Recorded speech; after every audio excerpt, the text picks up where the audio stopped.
The humidity in the National Archives basement in Helena, Montana, has a specific smell, a thick, cloying scent of decaying cellulose and damp limestone that clings to the back of your throat. It was 1947 when a junior Forest Service auditor named Frank Miller pulled a water-damaged accordion folder from the bottom of a rusted steel cabinet. The label read, "Internal Case File Number 882. On the surface, the file shouldn't have existed. It was a forensic anomaly tucked away in a mountain of bureaucratic waste, a record of a site visit to a remote homestead in the Bitterroot Mountains following the catastrophic winter of 1929. Now, picture this. Miller is sitting at a scarred oak desk, the only light provided by a single flickering bulb, and he opens a ledger that defies every law of thermodynamics he's ever studied. The report was written by a ranger who had been dispatched to recover what the Forest Service assumed would be a frozen corpse. The winter of 1929 wasn't just a cold snap, it was a geological event. A blue norther had descended upon the high-altitude Bitterroots, dropping temperatures to a bone-shattering -40 degrees Fahrenheit for 22 consecutive days. In the surrounding valley, dozens of seasoned homesteaders had been found frozen in their beds, their fires having burnt out in the night as they succumbed to the creeping lethargy of hypothermia. But when the ranger reached the cabin of a 70-year-old widow living at an elevation of 7,000 feet, he didn't find a tomb. He found a miracle. According to the handwritten notes in Miller's shaking hands, the interior temperature of the cabin was recorded at exactly 68 degrees Fahrenheit. Despite the fact that the cast-iron stove was cold to the touch and hadn't seen a flame in over 48 hours, the ranger's ink had nearly frozen in his well as he wrote the words.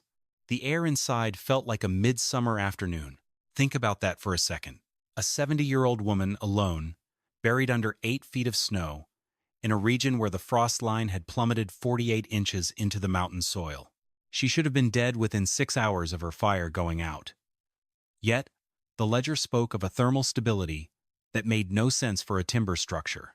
Miller looked at the sketches provided in the file schematics of a building that didn't look like any cabin he'd ever seen. It was the first clue to what we now call the frost line paradox. Here's what everyone missed. The secret wasn't in how she made heat. The secret was in how she tricked the mountain into holding it. To understand the impossible nature of Case File 882, we have to look at the sheer, terrifying physics of the 1929 Great Freeze. This was a season where the atmosphere itself seemed to turn into a weapon. In the high-altitude U.S. mountainous terrain of the Bitterroots, the air becomes so thin and so dry that it loses its ability to hold caloric energy.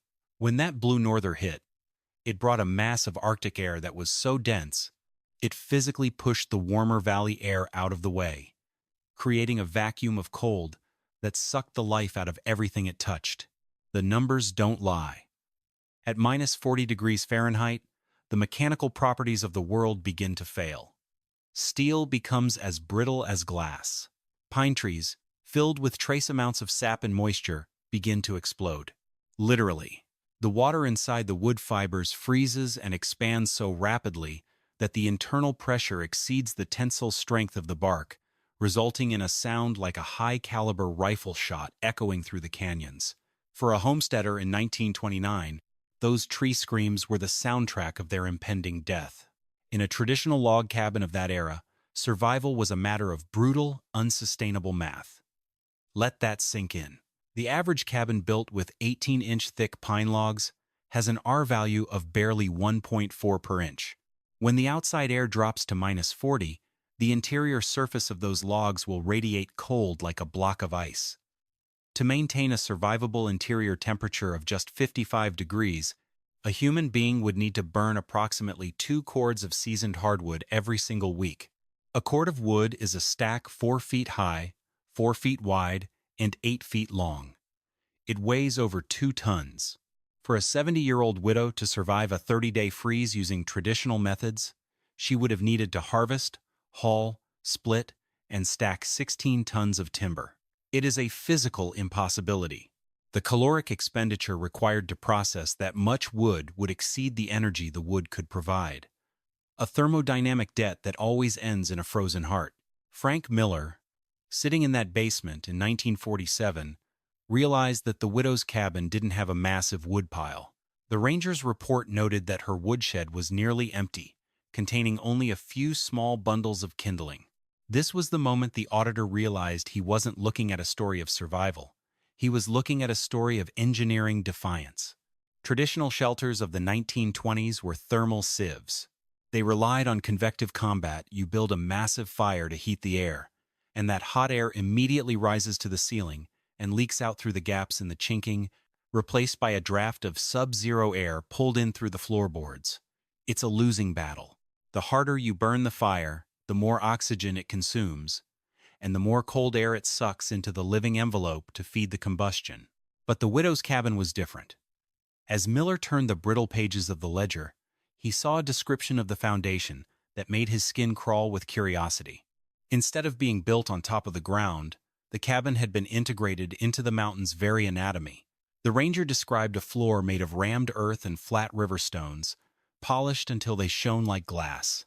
He described walls that weren't just timber, but a complex sandwich of dead air spaces and scavenged insulation.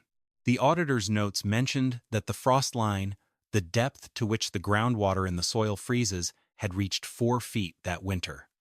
Everything above that line was dead. Everything below that line, however, remained at a constant, unwavering 55 degrees Fahrenheit. The mountain itself was a battery, a massive, planetary-scale thermal mass that stayed warm, regardless of the blizzard raging on the surface. The widow hadn't built a cabin. She had built a heat exchange mechanism.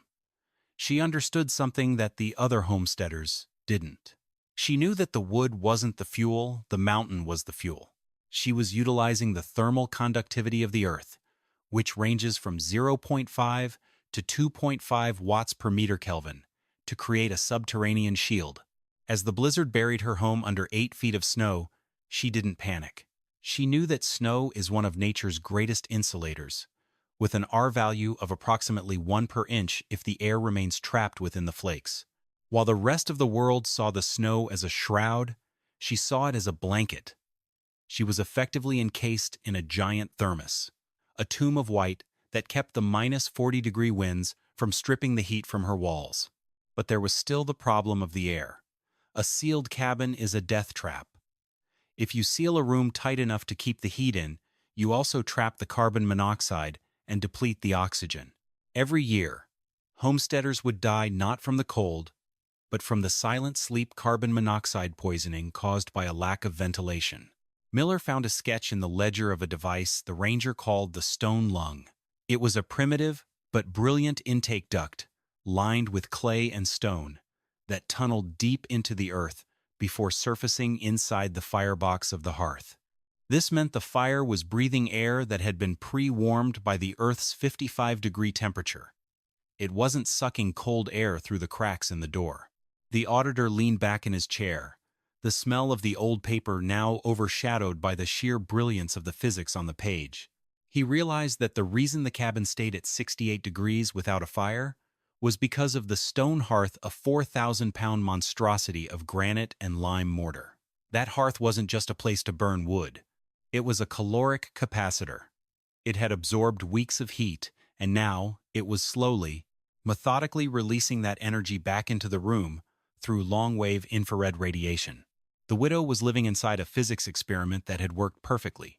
While the world outside was shattering under the weight of the coldest winter in a century, she was sitting in a shirt-sleeve environment, reading by the light of a single tallow candle, protected by the very laws of thermodynamics that were killing her neighbors. Frank Miller closed the ledger and looked at the death map of 1929 pinned to the basement wall. He saw the red circles marking the locations of the frozen homesteads, and then he saw the single green dot in the high Bitterroots. The anomaly. The ledger wasn't just a report. It was a testament to the fact that when the frost line moves, you don't fight it. You move beneath it. You use the Earth's constants to defy the atmosphere's variables. But as he reached the final page of the file, Miller found something that the official report had tried to redact, a small handwritten note from the ranger to his superior. It said, "The woman doesn't just have a cabin. She has a map." She spoke of a second location, a place where the heat comes not from the sun, but from the deep veins of the range. She calls it the thermal arch. The auditor knew then that his job wasn't over. He had found the secret to the winter of 1929, but he had also found a gateway to a much larger mystery. The numbers didn't lie, and the physics were sound, but the implications were terrifying. If a single woman could master the second law of thermodynamics in a mountain blizzard, what else was hidden in the internal case files of the Forest Service? What other anomalies were waiting to be rediscovered in the damp, mildewed silence of the archives? Miller tucked the file under his arm and walked out of the basement, the copper taste of the cold air outside already waiting for him. A reminder that the mountain always watches, and the winter never truly ends. Miller turned the page of the ledger, his fingers tracing the hand-drawn cross-sections of the cabin's foundation. The sketches were meticulous, not the work of a casual homesteader, but of someone who understood the brutal geometry of survival. Most cabins in the 1920s were perched atop the soil, sitting on cedar posts or loose fieldstone piers, leaving a crawl space where the Arctic winds could howl and strip heat from the floorboards. But this structure, this was something else. The widow had begun her construction not by building up, but by digging down. Now, picture this. A 70-year-old woman in the high-altitude Bitterroots, working against the clock before the first freeze of autumn, wielding a pickaxe and a shovel against a landscape of granite-flecked clay. To reach the stability she needed, she had to bypass the frost line, that invisible boundary where the seasonal grip of winter ceases to penetrate. In this region, that line sits between 36 and 48 inches below the surface. She had performed a surgical excavation into the very crust of the continent, a task that would have broken a man half her age. She had cleared an area 20 feet wide and 30 feet long, descending 4 full feet into the mountain's belly. The auditor stared at the technical notes regarding the floor. It wasn't just dirt. It was a sophisticated composite known as rammed earth. The ledger described her process of mixing 1 part local clay with 3 parts sandy aggregate and a small amount of moisture. She had hauled this mixture into the excavated pit in thin 4-inch layers, and then she had tamped it. She had spent weeks rhythmically pounding that earth until the molecules were forced into a dense, stone-like matrix. This wasn't just a floor, it was a high-density thermal battery. By placing the living floor 4 feet below the natural grade of the mountain, she had tapped into a planetary constant. While the air temperature on the surface might fluctuate from 80 degrees in August to -40 in January, the Earth at that depth remains a steadfast, unchanging 55 degrees Fahrenheit. She was effectively using the entire mass of the mountain as a heat sink. The numbers don't lie. The thermal conductivity of that soil, even with its moderate moisture content, meant that the cold from the surface would take months to migrate downward, while the warmth of the earth would constantly radiate upward. But the engineering didn't stop at the floor. The auditor's eyes widened as he realized what the sketches were showing for the wall construction. Here's what everyone missed. She hadn't built a log cabin. She had built a double-walled thermal envelope. The outer shell was made of standard 10-inch pine logs, notched and chinked with a mixture of lime and horsehair. But 3 inches inside that shell, there was a second wall made of light-frame timber and scavenged mining boards. In the gap between these 2 walls, a space roughly 3 inches wide, she had packed the ultimate insulation of the era. The ranger's report mentioned the faint, lanolin-rich scent of raw wool and the dry, dusty aroma of mountain straw. She had scoured the valley for discarded fleeces from sheep shearers and combined them with sun-dried prairie grass. This created what physicists call dead air spaces. Think about that for a second. Heat doesn't just disappear. It moves through conduction, convection, and radiation. By trapping air in the tiny, microscopic pockets of the wool fibers and the hollow stems of the straw, she had effectively halted convection. The heat inside the cabin couldn't jump across that 3-inch gap of dead air. It was a primitive precursor to the vacuum seal of a thermos. Let that sink in. While her neighbors were trying to stay warm by sheer firepower, she was staying warm through the mastery of the second law of thermodynamics.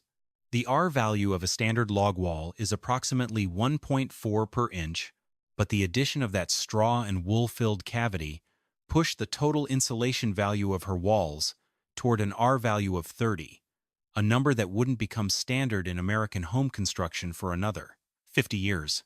The auditor noted a detail in the ledger about the orientation of the structure. The cabin was tucked into a south-facing slope, with the northern wall completely banked by the excavated earth. The mountain didn't just provide the floor, it provided the back of the house.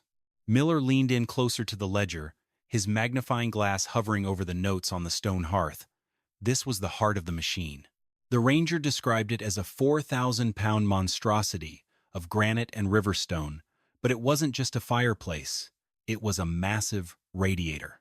The base of the hearth was integrated directly into the rammed earth floor and the underlying bedrock. It wasn't just sitting on the floor, it was an extension of the earth itself. The engineering of the hearth used a principle of specific heat capacity. Every pound of granite can hold approximately 0.19 British thermal units of energy for every degree it rises in temperature. With 4,000 pounds of stone, the widow had created a caloric capacitor capable of storing over 750,000 BTUs of thermal energy. When she did light a fire, which the notes suggest she only did for a few hours every evening, the intense heat was absorbed by the stones.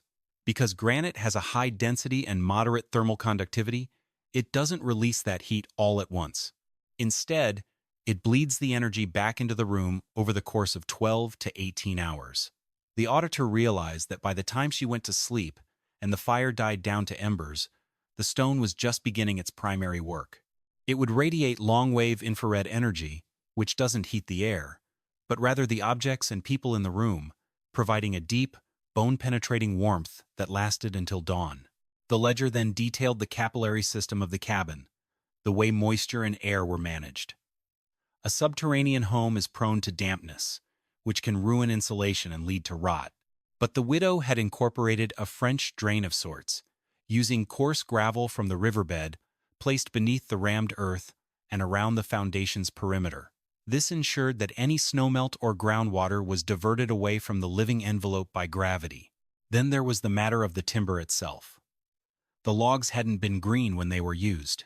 The auditor found a note stating that she had used standing dead lodgepole pine trees that had been killed by beetles and dried out by the mountain sun for years. This meant the logs were dimensionally stable. They wouldn't shrink, warp, or crack as they were subjected to the extreme temperature gradients between the sub-zero exterior and the 60-degree interior. Each log had been hand-peeled to remove the bark, which can harbor moisture and pests, and then treated with a mixture of linseed oil and turpentine, a sealant that allowed the wood to breathe while remaining waterproof. Miller turned the page and found a description of the windows. In 1929, double-pane glass was a luxury that few in the Bitterroots could afford. Most cabins had single panes of thin glass that would frost over an inch thick within minutes of the sun setting. But the widow had improvised. She had taken 2 panes of glass and separated them by a 1/4-inch strip of dried cedar, sealing the edges with a thick bead of pine resin and beeswax. This created a primitive but effective insulating glass unit. The trapped air between the panes prevented the interior glass from reaching the dew point, which meant no condensation, no frost, and more importantly, a significant reduction in radiant heat loss through the largest thermal holes in the structure. She had even gone a step further, crafting heavy, wool-lined shutters that were bolted shut from the inside at dusk, effectively turning her windows back into insulated walls for the 14 hours of winter darkness. The auditor's hand shook slightly as he read the ranger's final assessment of the construction phase. The ranger had noted that the widow didn't use a single nail in the primary structure. Everything was joined using mortise and tenon or dovetail notches, secured with oak trunnels, tree nails, that would expand and contract at the same rate as the logs. This wasn't just for aesthetics. Metal nails act as thermal bridges. Every nail driven from the outside to the inside is a tiny highway for heat to escape and cold to enter. By using only wood-on-wood joinery, she had eliminated thousands of tiny points of thermal failure. As Miller studied the schematics of the roof, he saw that she had used a cold roof design. There was a primary ceiling of thick planks, followed by another layer of that woolen straw insulation, and then a secondary roof deck. This created an attic space that was ventilated by small, screened gaps at the gables. This prevented the heat of the cabin from melting the snow on the roof. If the snow melts from the bottom up, it creates ice dams, massive, heavy ridges of ice that can tear gutters away and cause water to back up under the shingles. But by keeping the roof deck cold, the snow stayed frozen and acted as yet another layer of insulation. The ledger noted that by mid-January, there was a 6-foot-thick layer of snow sitting atop the cabin. The widow didn't shovel it off. She knew that those 72 inches of snow provided an additional R value of 72. Her cabin wasn't just in the mountain, it had become a part of the mountain's winter hide. The auditor sat back, the dim light of the archive basement casting long shadows across the page. He was looking at a masterpiece of vernacular engineering. This woman had synthesized the ancient wisdom of subterranean dwellers with the burgeoning science of thermodynamics. She had accounted for every variable: the frost line, the specific heat of stone, the insulating properties of dead air, and the structural integrity of seasoned timber. But what haunted Miller the most was the sheer physical labor described between the lines of the technical data. The hauling of the river stones, each one weighing 30 to 50 pounds, up a 7,000-foot ridge. The tamping of the earth, hour after hour, until her shoulders must have screamed with exhaustion. The meticulous washing and drying of raw wool to remove the oils and dirt so it wouldn't rot in the walls. This wasn't a cabin built by someone who was prepared for winter. This was a cabin built by someone who respected the winter as a sentient, predatory force. She had built a fortress against entropy. And as the auditor looked at the final drawing of Part 3, a view of the cabin from the valley floor, he realized that, to a casual observer, it would have looked like nothing more than a small mound of snow and a thin wisp of smoke. But inside that mound, the laws of physics had been rewritten. The 55-degree pulse of the earth was being pumped into a living room, while the -40-degree wind was left to howl in frustration against a wall of dead air and frozen wool. The numbers didn't lie. The widow had achieved a thermal equilibrium that should have been impossible for the era. But as Miller turned to the next section of the file, he saw the heading for the ventilation system, the stone lung. He realized that the engineering of the shell was only half the story. To survive being buried under 6 feet of snow while maintaining a 68-degree interior, she had to solve the most dangerous puzzle of all: how to breathe without letting the cold in, and how to burn a fire without letting the death out. The auditor felt a chill that had nothing to do with the temperature of the basement. He was beginning to understand that the widow's survival wasn't a stroke of luck. It was a calculated, mechanical defiance. She had turned her back on the sun and looked to the dark, warm core of the earth for her salvation. And in the winter of 1929, when the rest of the Bitterroots were turning into a frozen graveyard, she was sitting in the quiet, warm heart of a machine made of mud, stone, and silence, waiting for the world to thaw. Miller's eyes scanned the next page, where the ranger had tried to describe the sound of the cabin's interior. He called it a heavy silence, a density of air that felt solid and protective. This was the result of the massive thermal mass of the rammed earth, and the granite hearth absorbing all the high-frequency sounds of the wind, leaving only the low-frequency thrum of the mountain. It was the sound of safety, a sound that Miller realized he would never be able to unhear. He looked at the date on the last technical drawing of the foundation, September 14th, 1928. She had finished the excavation just weeks before the first snow. She had known what was coming. The auditor wondered how she knew. The Forest Service records didn't mention any weather forecasts or warnings. She had simply looked at the frost line and the way the pine trees were thickening their bark, and she had started to dig. She had built a subterranean shield that bypassed the atmosphere entirely. It was an engineering feat that should have been taught in every university in the country. Yet it sat here, buried in case file 882, forgotten by a world that preferred the convective combat of modern heaters and thin-walled houses. Miller adjusted his glasses, the smell of the damp limestone archives now feeling like the smell of the widow's rammed earth floor. He turned the page, ready to see how she had solved the final, lethal problem of the silent sleep, the ventilation of a sealed tomb that refused to be cold. The technical specifications for the ventilation were even more radical. The auditor saw a diagram of a pipe made of fired clay, 3 inches in diameter, that ran from the exterior of the cabin, through the rammed earth floor, and directly into the base of the hearth. This was the fresh air intake. By burying this pipe 4 feet underground for a length of 20 feet, she was using the earth to preheat the incoming air. Even if the outside air was minus 40 degrees, as it traveled through the 20 feet of 55-degree earth, it would warm up significantly before ever reaching the fire. This meant the fire was being fed by air that was already above the freezing point, increasing the combustion efficiency and preventing the draft effect that kills the warmth in most cabins. The auditor wrote a single word in the margin of his notepad: recuperation. She had invented a heat recovery ventilator. Before the term even existed, he could see it now, the fire in the hearth burning a bright, clean orange, fed by the warm breath of the mountain itself. The smoke rising through the clay-lined chimney, creating a vacuum that pulled more fresh air through the subterranean pipe. It was a closed loop, a mechanical lung that breathed with the rhythm of the fire. The widow had not just built a shelter. She had built a living, breathing organism that thrived on the very conditions that should have destroyed it.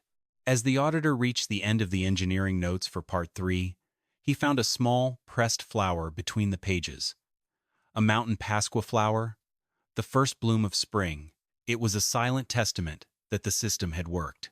She had been there to pick it when the snow finally receded. Miller closed the folder for a moment, his mind racing with the implications of the thermal mass isolation she had achieved. The numbers were clear. The cabin was essentially a 1,000-ton brick of earth and stone that refused to change temperature. It was the ultimate defiance of the transient nature of weather. In the eyes of the Forest Service, she was just a squatter on government land, but in the eyes of physics, she was a master of the universe. And as the junior auditor prepared to dive into the next section of the report, he knew that the mystery of how she survived the Blue Norther was only the beginning. The real secret lay in the stone lung and the way she had balanced the lethal chemistry of fire with the delicate necessity of breath. Frank Miller turned to the section of the file labeled Life Breath and the Lethal Vapor. This was where the forensic auditor expected the story of the 1929 miracle to fall apart. In his years of auditing Forest Service safety reports, he had seen dozens of cases where an over-insulated cabin became a self-constructed gas chamber. When you seal a building against a minus 40-degree wind, you aren't just keeping the cold out. You are trapping every molecule of gas produced inside the living envelope. Now, picture this. A standard timber cabin in the early 20th century was never truly airtight. The drafts that made people miserable were also what kept them alive. The wind whistling through the floorboards and the gaps in the chinking provided a constant, albeit freezing, source of fresh oxygen. But the widow's cabin was different. With its 4-foot-deep subterranean floor, its triple-layered walls of pine, wool, and straw, and its heavy beeswax-sealed windows, it was a thermal fortress. It was effectively a sealed container, a pressure vessel of human survival. The numbers don't lie. A single human being, at rest, requires about 500 milliliters of oxygen every minute. But a fire, even a small banked fire in a stone hearth, is a voracious atmospheric predator. A standard wood fire can consume more oxygen in an hour than a human being breathes in a full day. In a sealed environment, this creates a terrifying competition. The fire and the person are fighting for the same limited supply of air. As the oxygen levels drop from the standard 21% toward the lethal threshold of 15%, the fire begins to undergo incomplete combustion. This is the birth of the silent sleep. Instead of producing carbon dioxide, the fire starts pumping out carbon monoxide, a colorless, odorless, and tasteless gas that has an affinity for human hemoglobin 200 times stronger than oxygen. It is the perfect killer. It doesn't cause gasping or panic. It simply lulls the inhabitant into a deep, permanent lethargy. Here's what everyone missed.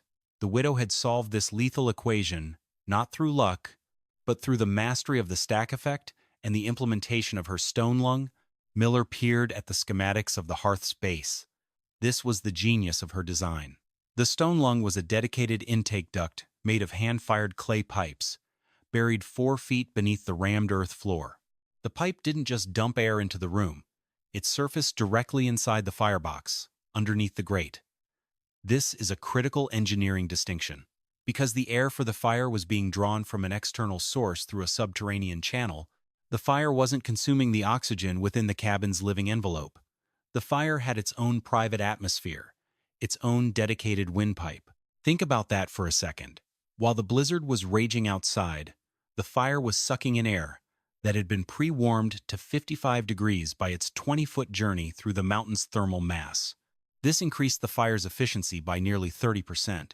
Cold air is dense and requires more energy to reach the point of ignition. By feeding her fire pre-warmed air, the widow was essentially turbocharging her hearth. But the stone lung did more than just feed the flame. It regulated the entire cabin's pressure.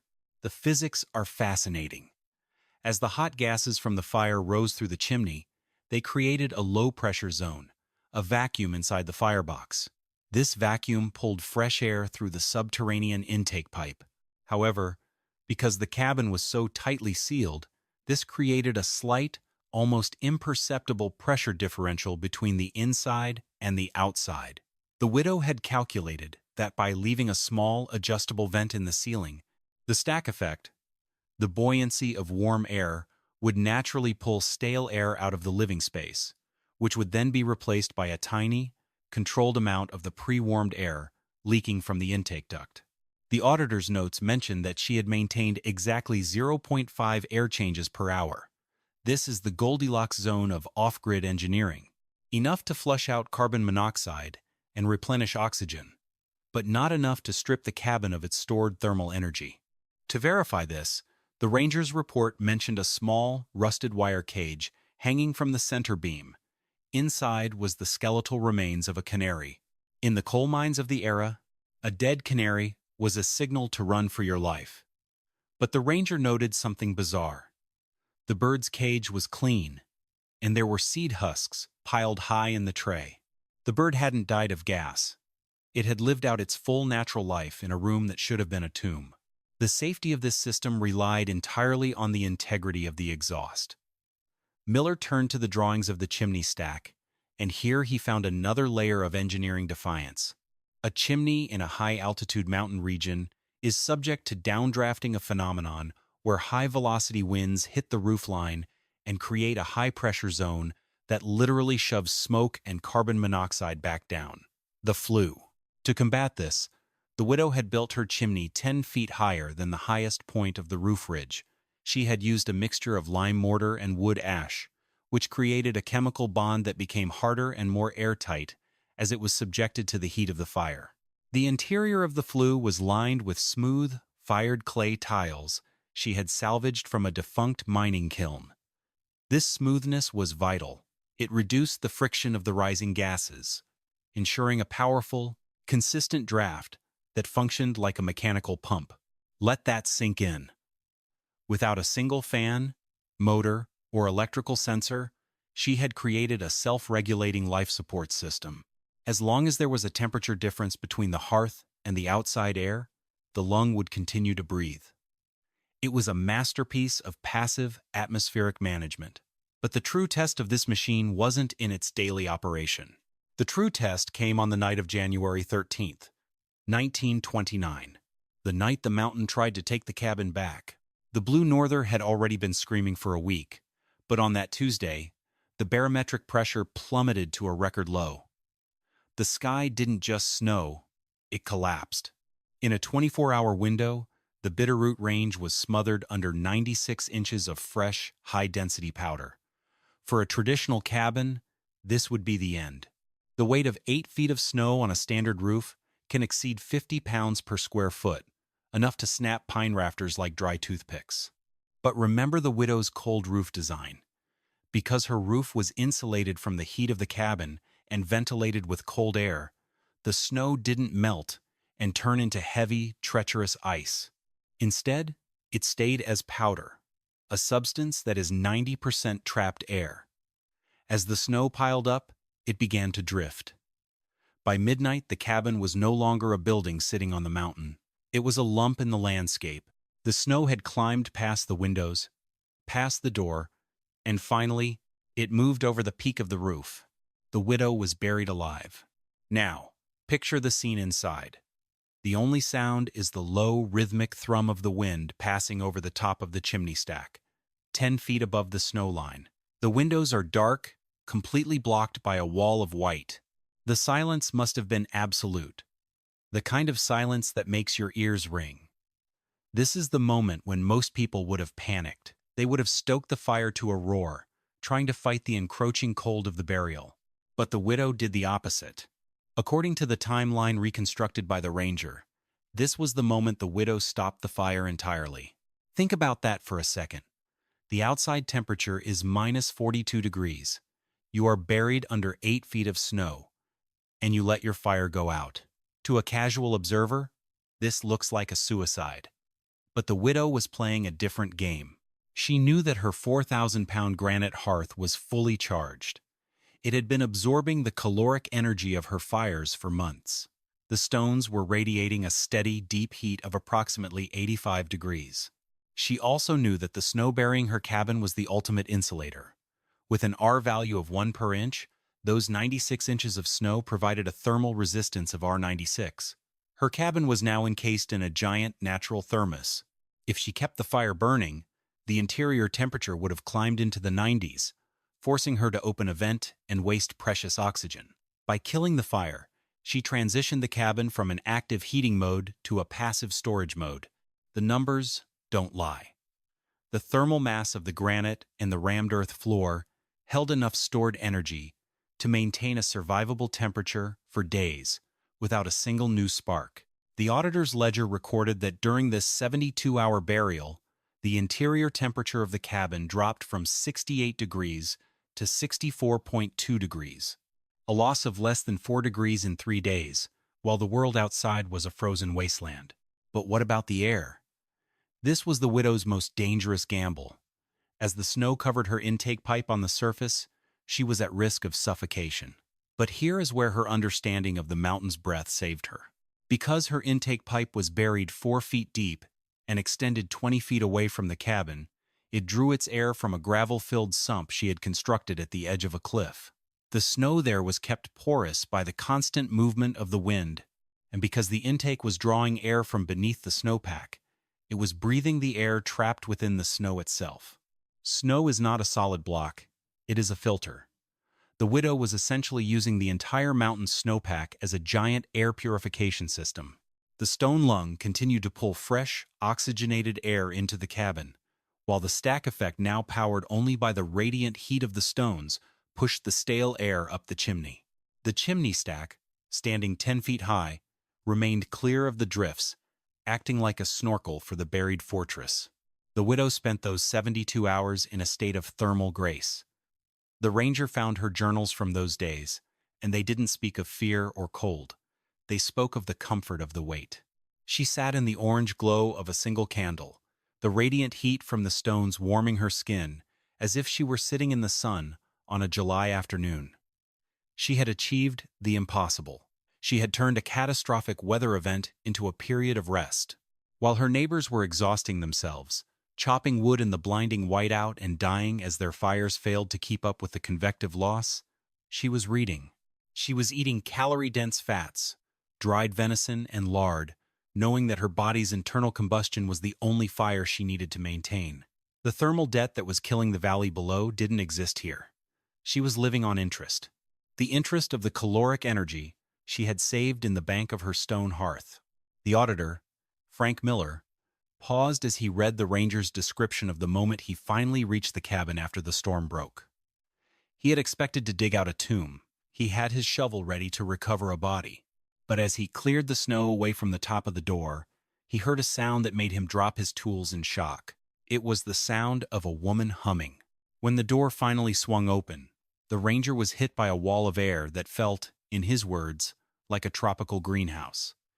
The widow stood there, dressed in a light wool shift. No coat, no gloves, no hat. She looked at the ranger, who was shivering in his heavy furs, his face scarred by frostbite, and she offered him a cup of warm tea. The tea hadn't been heated on a stove. The kettle had been sitting on the granite hearth, kept at a constant simmering temperature by the residual heat of the mountain's battery. Here's what everyone missed. The widow hadn't just survived the blizzard. She had exploited it. She understood that in the high, bitter roots, the cold isn't the enemy, the wind is. By allowing the snow to bury her, she had removed the wind from the equation. She had used the physics of the frost line and the stack effect to create a pocket of summer in the heart of a geological winter. Frank Miller leaned back in his archive chair, the flickering light bulb reflecting off his glasses. The technical details in the ledger were irrefutable. The laws of thermodynamics are the only laws that cannot be broken, and the widow had followed them to the letter. She had used specific heat capacity, thermal conductivity, and fluid dynamics to build a machine that was more efficient than anything the Forest Service's best engineers could design.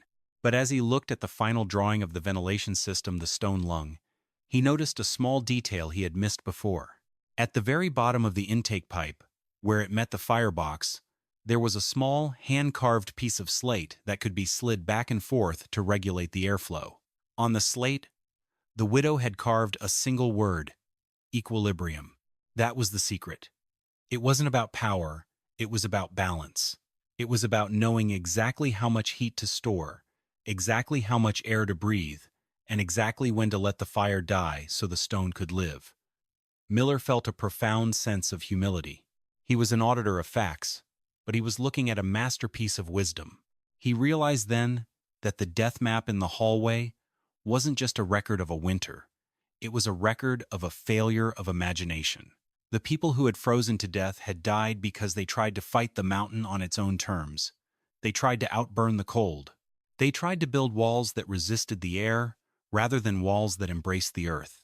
The widow's cabin was still out there, somewhere in the high Bitterroots, likely buried under decades of new snow and forest growth.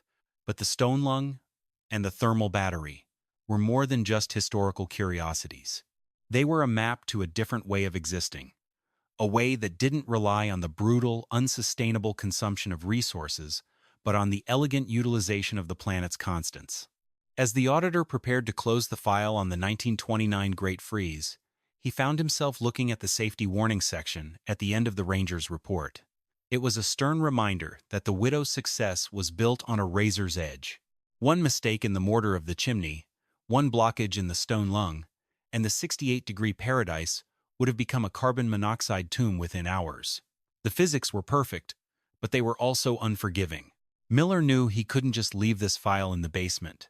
This was the anomaly 882, the proof that the frost line is not a boundary of death, but a gateway to a different kind of life. He tucked the ledger under his arm, the weight of the paper feeling as solid as a piece of the widow's granite hearth. He was going to find that second location the ranger had mentioned, the terminal arch. Because if the widow could do this with a pickaxe and a pile of river stones, what else was possible when a human mind truly aligns itself with the second law of thermodynamics? The copper taste of the cold air was still waiting for him outside the archive doors, but for the first time in his life, Frank Miller wasn't afraid of the winter. He understood the secret now.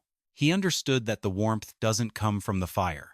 It comes from the silence of the stone and the pre-warmed breath of the mountain itself. The numbers don't lie, and the mountain never forgets.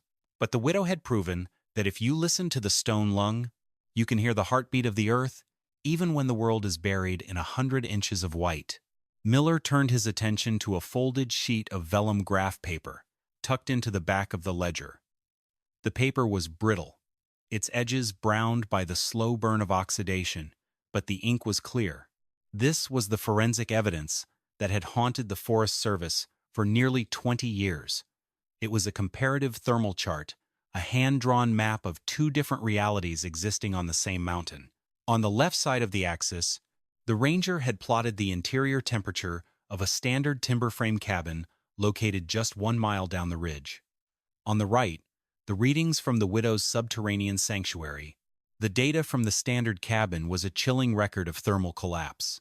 Even with a cast-iron stove burning at maximum capacity, the temperature at the floor level had never risen above 32 degrees Fahrenheit. The ranger had noted that a bucket of wash water 6 feet from the hearth had a 2-inch layer of ice on it. The ceiling temperature was recorded at 84 degrees, a staggering 52-degree differential within a 7-foot space. This is the hallmark of convective failure. The heat was rushing to the ceiling and escaping through the roof, while a lake of Arctic air, pulled in by the fire's own demand for oxygen, settled around the inhabitants' feet. The numbers don't lie. That cabin was a machine for turning wood into wasted energy, and its residents had paid the price with their lives. But when Miller's eyes moved to the widow's data, the graph line was almost perfectly flat. During the peak of the Blue Norther, when the outside temperature plummeted to minus 42 degrees Fahrenheit, the interior of the buried cabin stayed at a constant 64.2 degrees. There was no 50-degree vertical gradient. Because the heat was being radiated by the entire surface of the 4,000-pound granite hearth and the 3,000 square feet of rammed earth floor, the room was a uniform envelope of warmth. Think about that for a second. The widow had achieved a state of thermal equilibrium that modern HVAC systems struggle to replicate. To explain this, Miller began scribbling his own calculations in the margins of the file. He focused on the principle of volumetric heat capacity. While a standard log wall has a high resistance to heat flow, its R value, it has very little ability to store energy. It is a barrier, not a battery. But the widow's cabin used the mountain as a caloric capacitor. The specific heat capacity of dry earth is roughly 0.2 BTUs per pound per degree Fahrenheit. With the cabin's floor and banked walls representing nearly 500,000 pounds of thermal mass, the widow had created a system with a thermal lag of several weeks. Here's what everyone missed. The warmth the ranger felt when he entered the cabin wasn't just from the fire she had burned the day before. It was the accumulated caloric interest of every sunny day in October and every small fire burned in November. The mountain had absorbed that energy, and because it was insulated from the sub-zero atmosphere by 8 feet of snow and a double-walled timber shell, it had nowhere to go but inward. Now, picture this. A 70-year-old woman sitting in the middle of a planetary-scale radiator. While the outside air was thin, dry, and incapable of holding heat, her interior environment was dense, with long-wave infrared radiation. This is the same type of energy we feel from the sun on a winter day, even when the air is cold. It doesn't heat the air molecules. It heats the human body directly. It penetrates the skin, warming the blood and the bones, providing a sense of comfort that a standard wood stove can never achieve. Miller looked at the final data point in the ledger, a reading taken at 3 o'clock in the morning on January 14th. The fire had been out for 10 hours. Outside, the wind was gusting to 60 miles per hour, creating a wind chill factor of minus 85. Inside, the temperature was 63.8 degrees. Let that sink in. The cabin had lost only 0.4 degrees in 10 hours of Arctic bombardment. This was the proof that the frost line paradox was no longer a mystery, it was a law.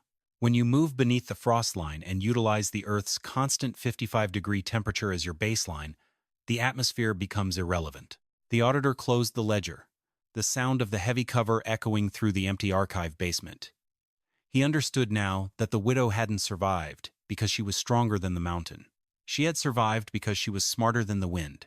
She had looked at the constants of the universe, the specific heat of stone, the insulating properties of trapped air, and the planetary heat of the Earth, and she had built her life upon them.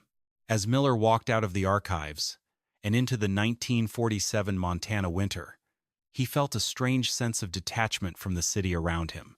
He saw the modern houses with their thin walls and their flickering furnaces, and he realized they were all just versions of the standard cabin, machines that fought nature rather than participating in it.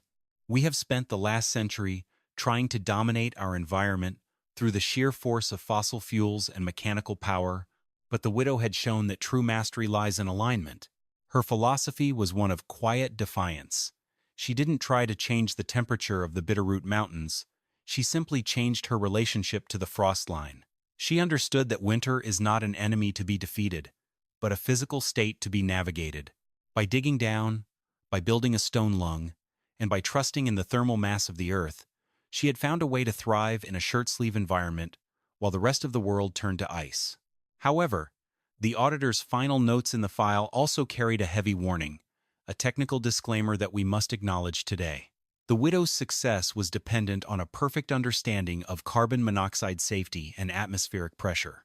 Any modern attempt to replicate a subterranean or highly insulated shelter without a dedicated, pre-warmed combustion intake like her stone lung is a recipe for disaster.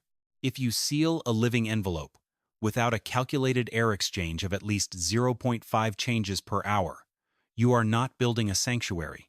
You are building a coffin. The silent sleep of carbon monoxide poisoning is the price of engineering arrogance. Miller never found the widow. By the time the 1947 audit was complete, she had disappeared from the Forest Service records. But the legend of the thermal arch, the second location mentioned in the ranger's report, stayed with him. He spent the rest of his life wondering about that place where the heat supposedly came from the deep veins of the range, a place where the Earth's internal furnace bypassed the sun entirely. The story of case file number 882 is more than a historical anomaly. It is a reminder that the laws of physics are the ultimate arbiters of our survival. The numbers don't lie, and the mountain never forgets. Whether we are facing the blue norther of 1929 or the uncertainties of the future, our path forward is likely found by looking back and looking down into the warm, silent heart of the Earth itself. If you want to see the original schematics of the stone lung or the reconstructed maps of the thermal arch, they are waiting in the next file. We are just beginning to uncover the secrets hidden in the National Archives, secrets of engineering that were forgotten in the rush toward the modern world. Stay tuned as we reopen the folders that the Forest Service tried to bury. The frost line is moving, and it's time we learned how to live beneath it once again. Subscribe to continue the forensic journey into the files that redefine everything we thought we knew about survival.